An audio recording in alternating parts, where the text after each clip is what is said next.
Hello everybody, welcome back to Fanblade. Well, winter has hit New Zealand and it has hit it hard. It is cold. You can see by the thermometer it's about 4 degrees Celsius or just on 41 Fahrenheit maybe. That's just too cold to do anything. You're going to cut your finger off before you even notice, and then the blood stains get into the wood and they're a pain in the ass to sand out. So I just can't really do any work in here.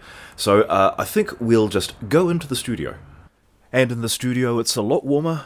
It's still a little bit too cold to be playing music because the fingers may not get chopped off, but they certainly won't move properly to do any practice. So I think what we'll do is just run some old footage that I need to use up while I do a little bit of FAQ and answer some of your questions. There's a few questions that I've been getting that are kind of repeating themselves, so I'll answer a few of them now. Maria asks, and also Patrick and some other people asked, where I find my wood. And the answer really is anywhere I can find it. There's a couple of good lumber yards in Christchurch. One of them is BBS Timbers in Hornby. They've got amazing things there, big pallets of maple just sitting there aging nicely, and but there's a place just up the road from me called Hallswell Timber. There's an old guy there who's dabbled with guitar building himself and knows where all the choice offcuts are stashed, and I've got a few excellent lengths of quarter-sawn ash and some black walnut. It's like good prices and for good wood. It's highly recommended, and I visit there maybe a little more often than I should. I also spend quite a lot of my time visiting a place called Musgroves. They are a demolition yard, and all of the buildings that get pulled down, if they've bought the rights to the materials, then they haul it back to their yard and sort it out.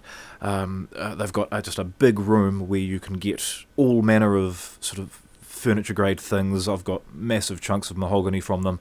I just recently found some kauri that was removed from the floor of Godley House, which is a historic place in Canterbury. It's one of the very first settlers built this enormous place. But sadly it was damaged in the earthquakes beyond repair, so it had to come down for safety reasons. And I've got a couple of chunks of it sitting waiting for me to do something with them. So that can be good. But a lot of the time I'll go for the recycled furniture option. With a little bit of luck, if you know what to look for, you can get some lovely mahogany, some lovely ash or oak.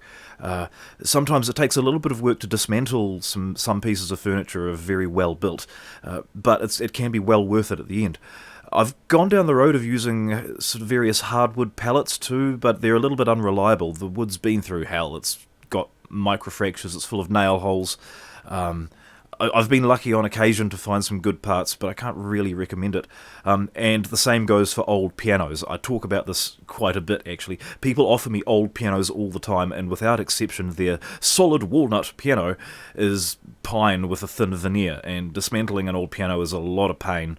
They're built to never come apart.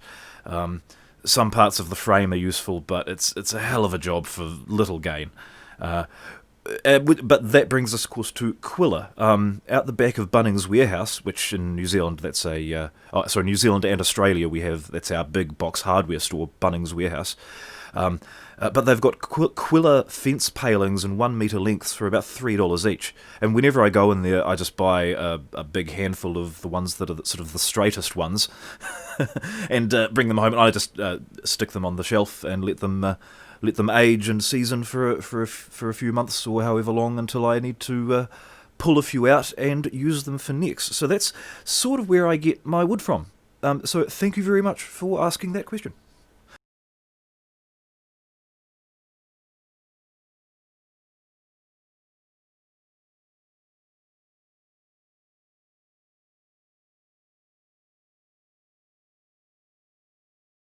I've had a few people ask whether or not I sell my instruments, and the answer is yes.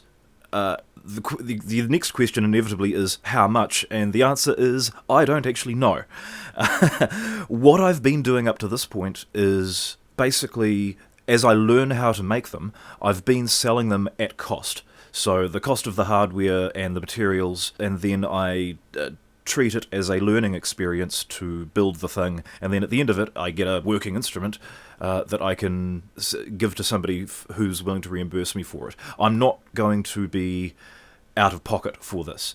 I am not going to be making an absolute killing off of these either, because they are student instruments. They are the instruments that I made when I was a student to make them.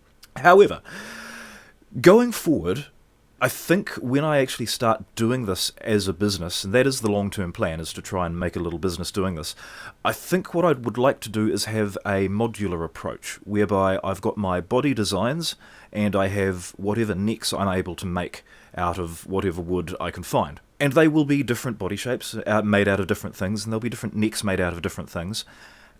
And somebody can come to my house and they can select the body that they want. If I charge, say, $400 for a body, $400 for a neck, let's say they want to spend $400 on hardware, and then I charge $400 to put it all together, then that means that for $1,600 they can have a custom, handmade, fully specced out to their requirements instrument. That may not work for everybody. If I don't have a fan fret 7-string on hand and that's what they want, then I might have to build something custom from scratch, and we can talk about the price of that at the time. Ultimately, what I don't want to have happen is that somebody comes to me to build something that I don't really want to build. Because I can't really say no to the business, but at the same time I'm not going to have my creative interests satisfied by building this thing. Ultimately, what this is about is entertainment. I'm entertaining myself by building them. I'm entertaining you by filming it and showing you it. This is meant to be entertaining and informative, I suppose. And ultimately, I'm building a tool of entertainment for the musician to entertain people with. If at any part of that process it becomes like hard work and unenjoyable, then something needs to change. I'm not doing this for the money. I'm not doing this for to get famous. I'm not doing it for any other reason than to have fun and to entertain myself. So ultimately what I'm looking for is a way to be able to build the thing that I want to build and then still give the customer the option to customize it for what they want as well. So it's the best of both worlds, and thank you for asking those questions. All right.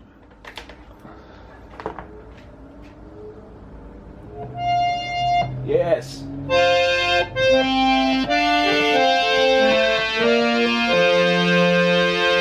That sounds absolutely dreadful. The next question I get surprisingly often, because it's a very specific question, is have I ever considered making an electric upright bass? And yes, absolutely, definitely, 100% that is on the list of things I want to do. My background is in jazz and rock. I've spent all my life listening to rock music, and I studied jazz for 3 years at the Christchurch Polytech Diploma of Jazz Studies course, way back in the early 2000s. So that's just jazz is part of what I do, it's part of what I know, and part of that is that they teach you how to play an upright bass. Now, I've never once felt compelled to own a double bass. They're too big, too quiet, and too expensive. So there are better options available to get that sound, and an electric upright is definitely something that I want to do. So look out for that. I'll probably slate that for later on this year when it warms up a bit. And the most recent question that's come in is from Paul Genevan. Genevan?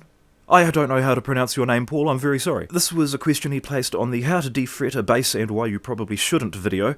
He says, I really enjoyed this video. Thank you, Paul. I have just a few questions if you can answer them. Well, that's what I'm here for. What kind of superglue should you use? Well, there's two types of superglue that I've found to be useful. There's water-thin superglue, which is good for soaking into wood to make a nice hard finish and strengthen the wood.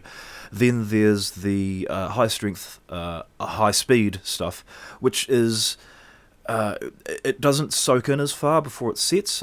This is where I came to grief on the Build-a-thon series, where I tried using the wrong stuff. Basically, I didn't look at the packaging, so I didn't see what I was getting, and I used the wrong type, and that caused me some grief when it filled up the fret slots. Caused me a number of issues and the eventual loss of one of the necks. Yes, so for gluing the wooden inserts in on a fretless bass, I would use the super thin, or the water thin, sorry, just because that will soak in, they'll get all the way into the slot and glue that thing down hard. The truth is, you don't actually need to use superglue for that because you're gluing wood into wood, so you can just use PVA, and that will work just as well. With the PVA, though, you do run the risk of being able to see the glue as it's dried. If you're using aliphatic glue, there'll be a little yellow line down the side of the wooden insert, which, depending on the colour of the wood you're using, doesn't actually matter. Maybe you like that look. But yeah, superglue is just as sort of an all-purpose fix-it, and like I say, both types will work in that scenario, but you want to probably go for the water-thin. Paul also asks, do they make fretless nuts, or in this case, do you usually have to make your own? No, you don't have to make your own. What happened with that particular base was that as I was trying to remove the nut, it broke, which will happen sometimes. It's a cheaply made base. They've glued the thing in, and I was trying to get it out, and it just cracked, so had to throw the old one away. Most of the time, if you can get that nut out in one piece, then you can reuse it. All you have to do is file it down a little bit to compensate for the removal of the frets, so that the strings just sit just a little bit lower, maybe a millimetre or so lower. So no, you don't have to make your own. And do they make fretless nuts? Well, you just modify the one that's there. And his third question, he says, is it difficult to make the wood fret pieces? Not really. No, you just cut them, sand them, glue them in. That's pretty much it. I did for a while use pre-cut veneer. You could buy remove veneer, which is actually edging for bookshelves or whatever else, but it's self-adhesive. It's actually got an adhesive on the back of it, which you have to remove. And then, even once you've removed that, there's no guarantee that you've actually got all of it off, and you don't know if the glue is going to stick properly on both sides of the wood as you glue it in. So I tend to shy away from that these days. Making your own is definitely the safer way to go. So thank you, Paul, for those questions. And that's pretty much it for this video. Thank you very much for watching. I'm sorry that we weren't able to make any proper progress on either of the projects we've got going on, but the weather has set in, and the polyurethane is just not curing. It's just too cold. So the Build-A-Thon guitar and bass are still hanging up in the corner of the garage, just waiting.